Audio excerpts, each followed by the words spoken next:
আসসালামু আলাইকুম viewers, welcome back to my channel Prince Khan review. আশা করি সবাই খুবই ভালো আছেন। আমরাও খুব আনন্দের মাঝে আছি। আর এখন তো শীত চলছে, আমরা পড়ন্ত বিকেলে এই শীতের মধ্যে চলে আসছি নদীর পাড়ে, বঙ্গবন্ধু কলেজের সামনেই। মানে খুবই সুন্দর একটা সিনারি।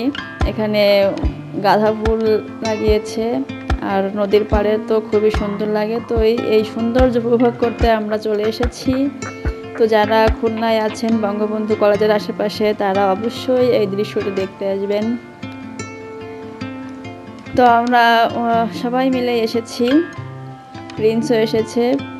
আসলে এই ভিডিওটা গত বছরের ভিডিও, তো তখন আরও ছোট ছিল। তো আমরা সবাই সেখানে গেছিলাম, মানে আমার বড় পাড়া ওরা।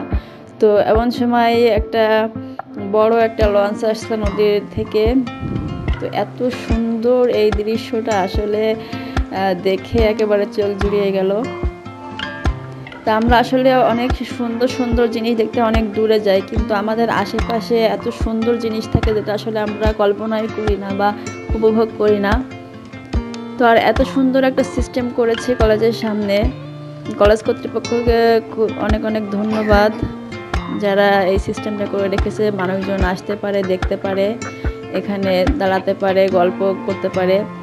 আর বিকেলবেলা খুব আড্ডা জমানো যায়, লোকজন নিয়ে আসে। মানে ঘোরার ভালো একটা প্লেস হয়েছে।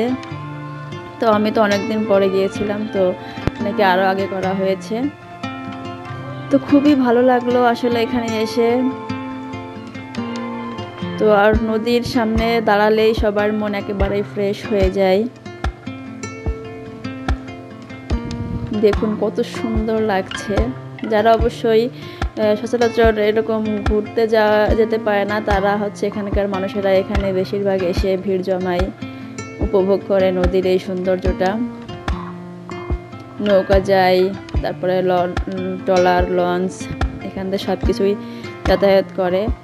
এই ভৈরবনদী থেকেই আমাদের একেবারে তেরোখাদা চিত্রা নদী বয়ে চলেছে, বিভিন্ন শাখা প্রশাখা আছে। তো সাদও তখন অনেক ছোট ছিল, সাদ এখন মাশাআল্লাহ অনেক বড় হয়ে গেছে, হাফেজি পড়তেছে। সবাই দোয়া করবেন তার জন্য। তো বিকাল হয়ে গেছে, বিকালের দৃশ্যটাও খুবই চমৎকার। তো আমার ভিডিওটি যদি ভালো লাগে, আপনারা সাবস্ক্রাইব করে দেবেন, লাইক কমেন্ট শেয়ার করে দেবেন, আর একটু বেশি বেশি করে দেখবেন। তো এই ছিল আমার আজকের ভিডিও। সামনে কথা হবে নতুন কোনো ভিডিও নিয়ে। আল্লাহ হাফেজ।